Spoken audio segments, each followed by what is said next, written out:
আসসালামু আলাইকুম। আশা করছি আপনারা সবাই অনেক বেশি ভালো আছেন। আলহামদুলিল্লাহ আমিও অনেক বেশি ভালো আছি। সো আপনাদের সাথে একটা নতুন ব্লগ শেয়ার করতে আসছি। নতুন বছরে আমার এটা ১ম ব্লগ। আশা করি এই বছরটা সুন্দরভাবে কাটবে এবং সুন্দরভাবে আপনাদের সাথে কিছু ব্লগ শেয়ার করতে পারবো। তো সকালবেলা আমি বিছানাটা গুছাতে চলে আসলাম। আমি মেবি খুব দ্রুতই উঠার চেষ্টা করছি এই বাসায় আসার পর থেকে। মাশাআল্লাহ আমাদের নতুন বাসায় এতটাই রোদ যে ঘুমাতেও ইচ্ছা করে না, চোখে অনেকটা আলো পড়ে যায়। যখন আশেপাশে এতটা রোদ আলো বাতাস তখন মনে হয় যে কেন অ্যাক্টিভ থাকবো না, অবশ্যই নিজেকেও অ্যাক্টিভ থাকা উচিত। তো সেই জন্যই বিছানা গুছাতে চলে আসলাম।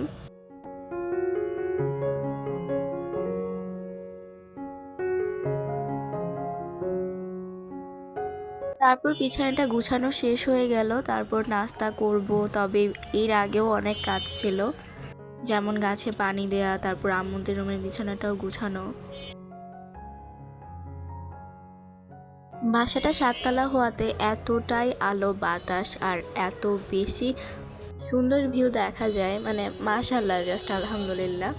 তবে যেহেতু এখনও নতুন বাড়ি আর উঠতেও অনেক বেশি ঝামেলা হচ্ছে, কারণ লিফট যেহেতু নাই, তো সবাই দোয়া করবেন যাতে খুব দ্রুত লিফটটা হয়ে যায়।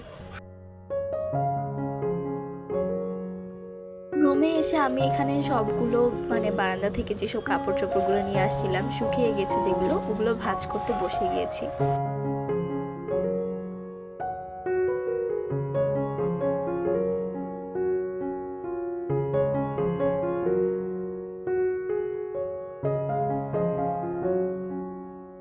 আমার মনে হয় বাসা যেমনই হোক, একটু যদি সবাই মিলে গুছগাছ করা যায় তাহলে কিন্তু একদম সুন্দরভাবেই সবকিছু গুছানো থাকে। তো এজন্য আমিও আম্মুর রুমটা প্রত্যেকদিন সকালবেলা উঠে গুছানোর চেষ্টা করি, কারণ আম্মু যেহেতু এই সময় নাস্তা নিয়ে একটু ভেজালে থাকে। নাস্তা খেয়ে নিলাম, এবারে আমি পড়তে বসে যাব। তার আগে তোমাদের দেখাচ্ছিলাম যে পড়ার টেবিলটাও সুন্দরভাবে সাজিয়ে নিয়েছি। তবে এখনও অনেক কিছু সাজানোর প্ল্যান আছে, ইনশাল্লাহ যদি করে উঠতে পারি তাহলেই হবে। আর সেটের অর্ধাতেই আছি এখনও, যেহেতু এখনও তেমন কিছুই করা হচ্ছে না। বাসা চেঞ্জ করা নিয়ে এতদিন অনেক ঝামেলায় ছিলাম, পড়াশোনায় অনেকটা পিছিয়ে গিয়েছি। তো এখন থেকে চেষ্টা করছি পড়াশোনাটাও কন্টিনিউ করার।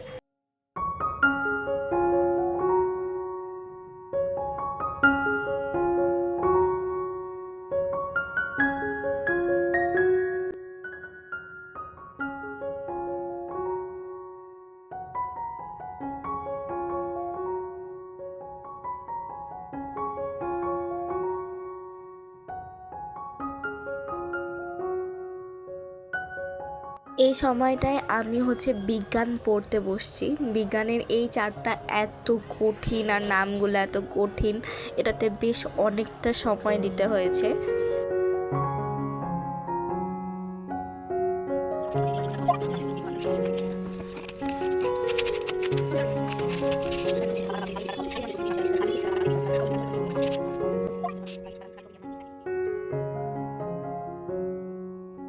তারপর আমি এখানে গিয়ে একটু দেখছিলাম, এই জায়গাটা থেকে রাস্তার মানুষ কি করছে না করছে সব কিছুই দেখা যায়। তো এই জায়গাটা অনেক বেশি ভালো লাগে।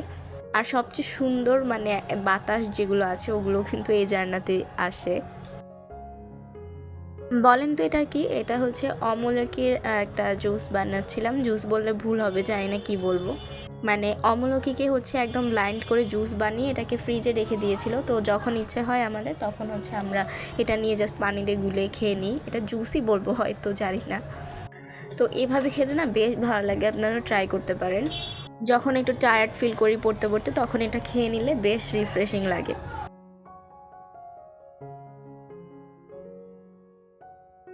আমি না জায়গা চেঞ্জ করে পড়তে বেশ ভালোবাসি। আমি এখানে গিয়ে আম্মুর রুমে চলে আসছি। বেশ অনেকক্ষণ যেহেতু আমাদের রুমে পড়াশোনা করেছিলাম, তো ভাবলাম যে আম্মুর রুমে এসে একটু পড়তে বসে যাই। তো আম্মুর রুমে এত সুন্দর একটা রোদ চলে আসে এই টাইমে, এক এক সময় এক এক রুমে আর কি রোদ আসে। তো আম্মুর রুমে রোদে আসছে দেখে আমি গিয়ে এখানে বসে গিয়েছি পড়তে বসার জন্য, আর সেই সাথে একটা পেয়ারা খাচ্ছি।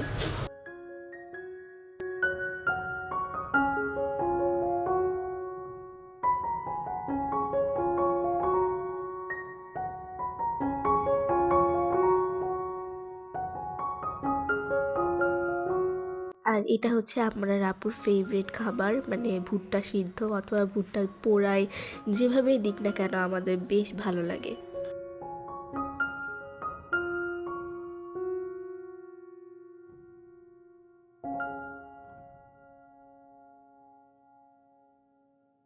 এই সময়টাতে আমি আমার ফেস প্যাক এবং বিটরুট পাউডার দুটা মিক্স করে ইউজ করব। এটা আমার কাছে অনেক বেশি ভালো লাগে। স্কিনে দিলে স্কিনটা যেন একদম চকচক করে। তোমরা এটা পেয়ে যাবা ন্যাচারাল স্কিন ও কেয়ারে টিকটক আইডিতে। আর এই সময়টা যেহেতু একটা 30-এর দিকে বেঁচে গিয়েছিল, এবার গোসল করে নামাজ পড়তে হবে, তো তারপর আমি শাওয়ার নিয়ে নিব। আমার স্কিনটা বেশ ড্রাই, কিছু মাখলেই স্কিন ড্রাই হয়ে যায়, তো আমি একটা ডিপ ময়শ্চারাইজ ইউজ করার জন্য নিভিয়া ইউজ করি রাতে আর ডাভ ইউজ করি দিনে। আর আমার এখানে হেয়ার অয়েল ধরে যত কিছু দেখতে পাচ্ছ সব কিছুই ন্যাচারাল স্কিন ও কেয়ারে পেয়ে যাবা। যদি আপনাদের কাছে আজকের ভিডিওটা ভালো লাগে তাহলে কিন্তু আমি আপনাদের জন্য একটা নাইট রুটিন ভিডিও শেয়ার করব। তবে আজকের ভিডিওটা শেষ করছি এখানেই। আল্লাহ হাফেজ।